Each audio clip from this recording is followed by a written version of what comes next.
Hi, this is Jake over at Cabinet Solutions, and on today's video I'm going to be building a simple entertainment center in our program. This is going to include clearing out the interior, adding in center rails and mullions, and also modifying openings and opening sizes. So I want to build my entertainment center out of face frame style standards. You can build them out of European, it's entirely up to you. Let's draw a 100-inch wall and go to place cabinets. For my entertainment center, I'm going to be using a full height pantry. I'm going to adjust the depth to be 24 inches, my height to be 80 inches, and my width to be 86 inches. And click on place. Now I'm going to be customizing this cabinet even further. So let's click on the cabinet to customize it and go to View and Delete Boards, and I want to clear out the interior of my cabinet, so I'm going to click on Clear Interior. What this is going to do is this is going to remove my center rail and all my shelving inside, leaving me with just a giant opening and a giant door. Next, I'm going to add in some center rails. I want to leave the measurements as default. You can customize them as you see fit.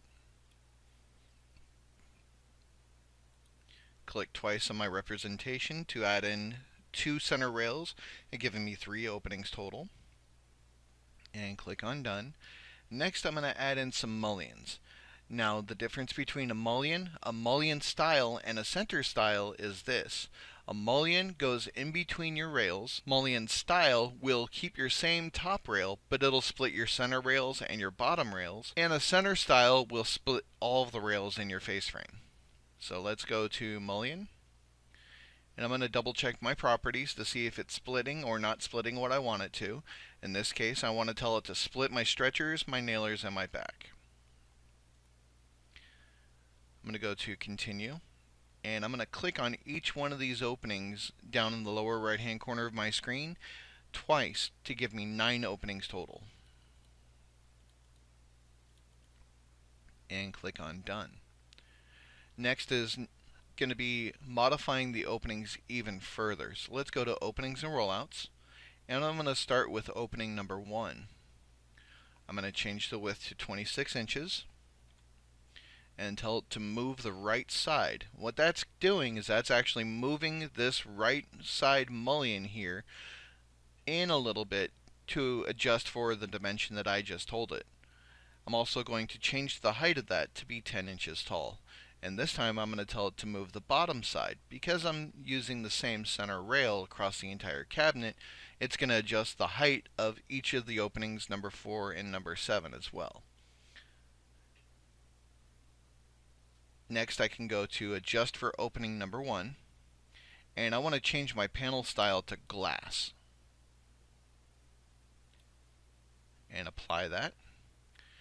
Next, I'm going to adjust opening number 7, and in this case I'm going to change just the width of my opening. I want to change that also to 26 inches and tell it to move the left side in this case because I'm in the upper right hand corner of my openings. I'm going to go to adjust for opening number 7 and also change that panel style to glass and apply that to my opening.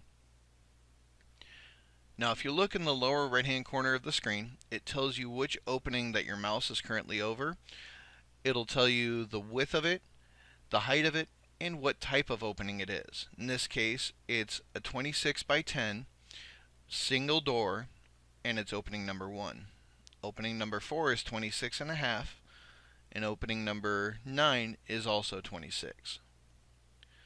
So now let's modify opening number 2. I'm going to adjust the height of this one to be 35 inches, and since I just modified the height of my openings 1, 4, and in this case now 9, I don't want to adjust the height of those openings again. So in this case I'm going to tell it to move the bottom side, and let's adjust the width of it to be 14 inches. I'm also going to be changing the opening type from a door single to an appliance opening. And let's give it a speaker. Now I could also go into adjust appliance opening, and if I wanted to, I could tell it to fill the opening or just put the speaker in as whatever size that I want it to kind of show your customers an idea of what it's going to look like as just a loose item in that opening. But in my case, I actually want to fill the entire opening. So let's go to accept. And now I'm going to go back to opening number 7 here. And let's go ahead and adjust the width of that one, again 14 inches. And I don't need to adjust the height because I've already done that before. And I'm going to tell it to move the left side this time. And also go to my appliance opening and put in my speaker. And click on accept. Now I have just a giant opening in the middle of my cabinet, which is opening number 4. And I have speakers on openings number 2 and number 9. Let's go to opening number 4, and I want to change the appliance opening there to be a TV.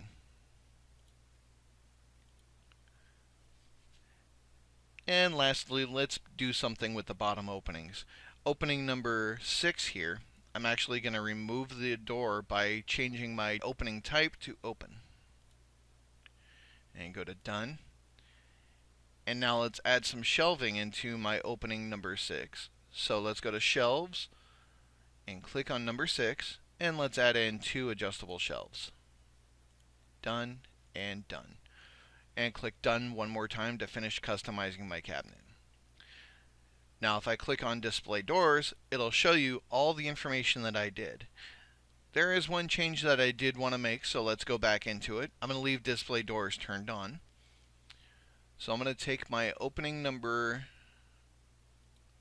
5 over here, and let's change it to a door pair. Click on adjust for opening number 5, and also change my panel style to glass.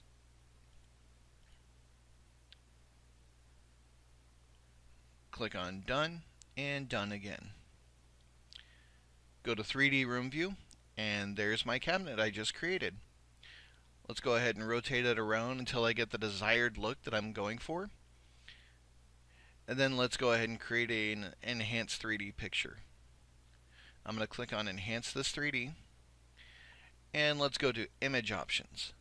Now because this is a smaller wall with just a single cabinet, I'm going to have to adjust the zoom a little bit so I can make sure and see the entire cabinet. So what I'm going to do is change my zoom to 25, so I zoom out some. Next is I want to adjust my image size. I'm going to click on other and give it the largest size I possibly can. I'm also going to leave my quality at best. Now, one note that I'm going to give you is this. Depending on the size of your room and how fast your computer is, this render can take several minutes. This should only take just a couple seconds. So let's go to render the enhanced 3D. You can go through and adjust the color options to change the color of the cabinets, the walls, the floor, etc. I'm partial to just the default look. And as you can tell, this is actually rendering pretty fast.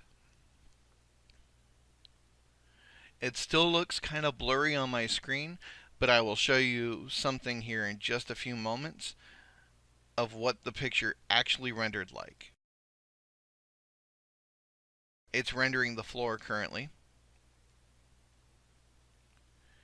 And now it's finished.